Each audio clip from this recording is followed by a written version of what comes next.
It's good to talk to you.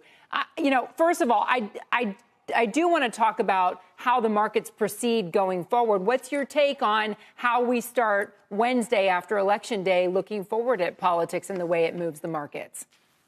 Well, there was probably some hope that as a nation, people would choose, on the hot button issues, one way or the other. It looks like that didn't happen. So maybe there's some disappointment there. But from an investment standpoint, I'm an optimist, but also a realist. And the things that were in place prior to the election continue to be in place. The trend line is still pointing towards, some recession or economic weakness. The sequence of events that typically precede a recession are in place. There's been no change to that. On the positive side, there's some things that could happen that could mark a bottom. There could be a recession. This sounds weird, but and why do you think that data that confirms it would move the markets higher? Well, because usually the market is acted as a discounting mechanism. It's looking forward, and generally speaking, the stock markets bottom 3 to 6 months before the economy actually does. So as we see real-time data that suggests that there is recession, primarily being ending with really the most lagging of indicators, which is unemployment.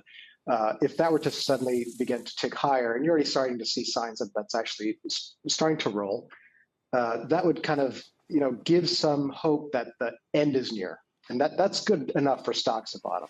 I don't think we're there yet, but that's something we're looking for. We showed some of your thoughts about what the upside catalysts are. What about the downside catalysts? How closely are you watching what happens with consumer credit, what's happening with the corporate credit markets moving forward, and whether that could be actually a downside catalyst?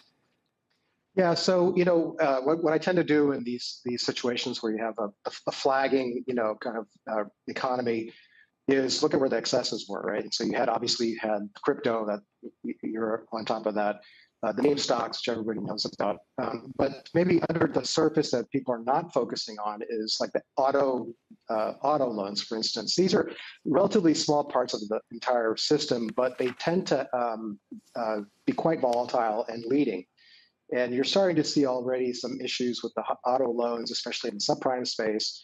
And then the fourth area where we had some excesses was real estate. And I think one thing that is similar, I don't want to draw too many comparisons, but one thing that was similar to global financial crisis was that we didn't know where the leverage was in the system at that point.